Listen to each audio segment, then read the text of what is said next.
bet kur. Tai yra, jeigu mes kalbam apie sportą, tai aišku, sporto salė ir laukas labiausiai tiktų, bet jeigu mes kalbam apie fizinį aktyvumą, tai fiziškai aktyvūs vaikai gali būti bet kokio erdvėje.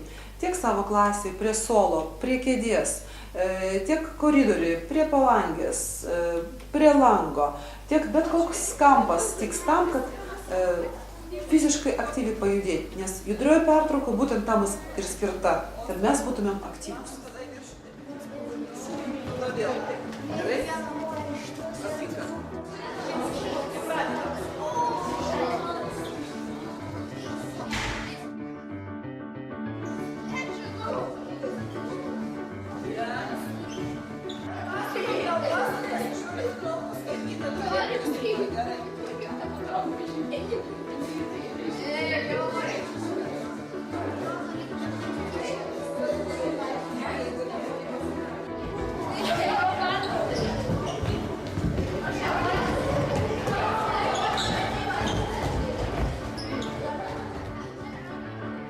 Jeigu vaikai iš tikrųjų per tą pertrauką sportuoja, kaip aš atsimenu savo vaikystę, per bet kokią pertrauką mes bėgdavom į aikštyną ir žaisdavom futbolą, tai visas pertraukos laikas buvo skiriamas sportui ir netgi daugiau. Dažniausiai pavėluodavome pamokas. Taip, kad jeigu vaikai taip elgsis, tai viskas gerai, tada užteks to aktyvumo. Bet jeigu jie stovės pakampėse ir maigys telefoną, tai tada niekada neužteks laiko tam. Nebus sveikatos tikrai.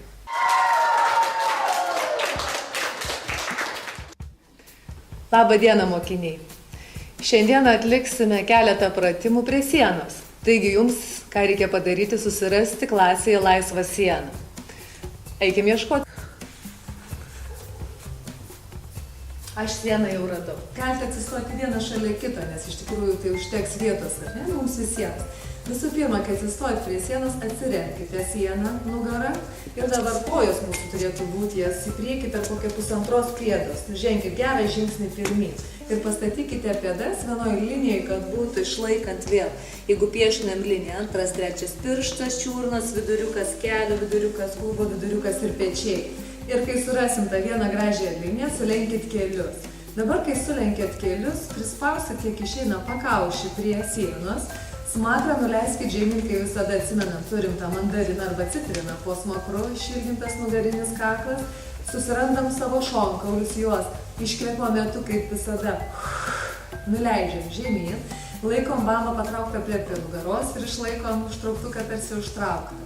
Ir dabar, kai stovime, turim išlaikyti vėl natūralius linkius. Mums siena padeda, kad stuburas išlaikytų taisyklingą laikyseną ir pajusti, kaip stuburas turi būti taisyklingai laikysenai.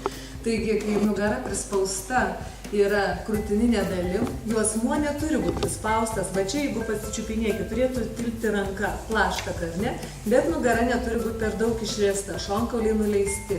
Ir ilgas nugarinis kaklas, čia irgi taip pat bus tarpelis. Jeigu kartais jums labai yra sunku prispausti pakaušį, nes būna galva šitą, tai kiek išeina tiesiog stenkitės, kad pakaušis būtų kuo arčiau sienos. Ir dabar paliksim tarpelius išlaikant ar ne, kad nugara neturi būti prispausta, neturi būti išriesta. Atliksim keletą pratimų, kurie bus irgi pagerinti lankstumą kaklo ir nugaros. Tai labai svarbu irgi.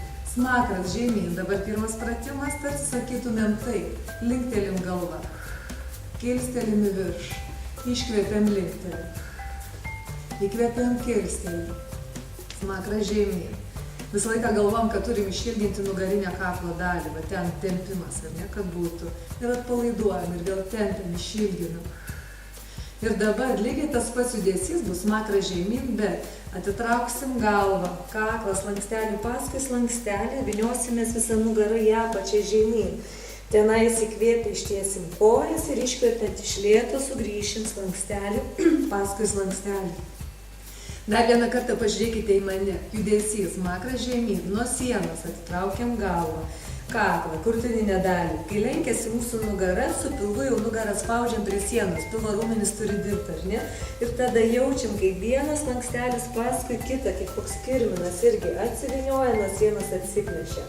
Apačioje, kiek mums leidžia kojų lankstumas, ištieskit kojas, gal jums pavyks jas ištiesti. Įkvėpiam Iškvepiam, lenksim kelius ir iš lėto grįšim slankstelį, paskui slankstelį. Ir taip kelis kartus. Galva atsitraukia, kaklas, krūtinė dalis, juosmuo. Vienas paskui kitą. Leidžiame žemyn sėdmenis, čiuožia aukštyn į lubas. Įkvepiam apačioje. Iškvepiant iš lėto grįžtam slankstelį, paskui slankstelį ir išsivyniojam visą nugarą. Įkvepiam ir vėl. Smakra žemyn, galva, kaklas, lanku, pirmyn, leidžiame žemyn. Apačioje įkvėpsim, ištempsim užpakalinės šlaunis ir iš lėto sugrįšim slankstelį. Paskui slankstelį pajausim visą nugarą, kaip grįžta į sieną, kaip koks kirminas, ar ne, slankstelis paskui slankstelį. Dirba mūsų pilvo raumenys, taip pat nugara, taip pat ir tempimas labai geras tiek pačiam stuburui, tiek ir kojomis. Apačioje vėl įkvepiam, iškvepiam, grįžtam, pajausti, kaip kiekvienas slankstelis mūsų atsiremia į sieną, nes mūsų stuburas turi tokią galimybę. Tik kartais mes kaip per ilgai sėdim, tiesiog pamirštam apie jį, tai tas lankstumas jisai mažėja. Įkvepiam ir iš lėto vėl grįžtam, grįžtam, grįžtam, grįžtam. Nepamirškite šito pratimo, galite atlikti visur. Koridorių susiradę laisvą sieną namuose, kai darote pamokas tiesiog poilsiui, atpalaidavimui stuburo ir pramankštinimui. Padarykite šitą pratimą visada. Ir dabar padarysim pratimą dar stovint prie sienos rankoms ir pečiams pastiprinti. Pakelsim rankas aukštyn, bet kai keliat rankas aukštyn, stenkitės su jom siekti kuo toliau. Ilgas rankos, ar ne?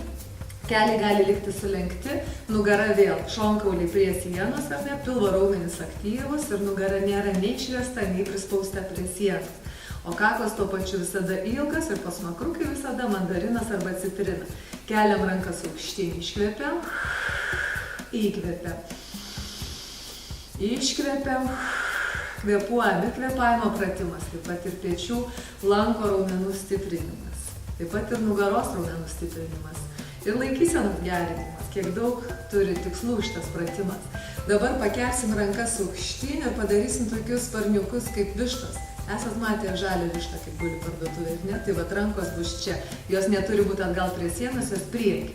Ir vėl tiesim rankas aukštyn, lenksim alkūnės prie sienos, tiesim. Dar vienas kartas, lenkiam, tiesiam ir nuleidžiam rankas. Darom kartu. Gerina raumenukų darbą visą, kurie yra aplink mūsų petį ir taip pat pastiprina nugaros raumenis. Alkūnės juda link šonkaulių, tiesiam jas aukštyn ir vėl rankos juda link šonkaulių, tiesiam aukštyn.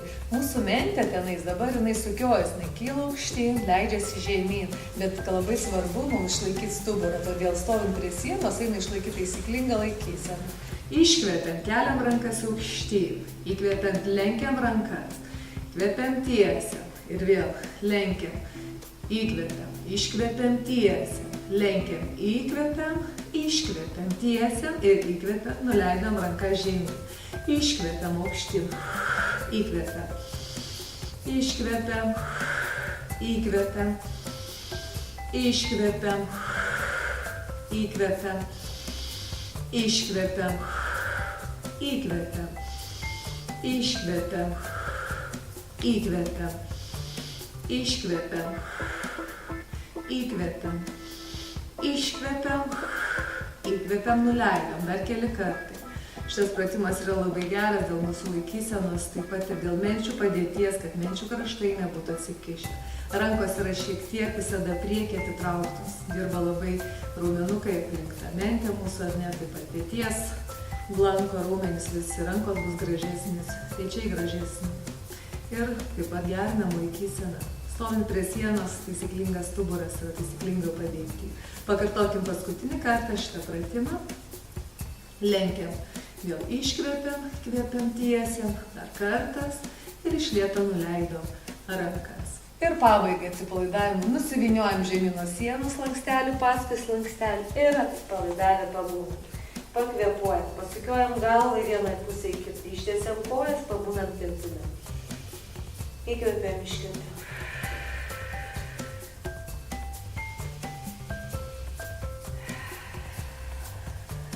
Lenkiam kelius ir iš lėto sugrįžtam. Ačiū Jums labai, kad mankštinotės prie sienos. Iki, ate.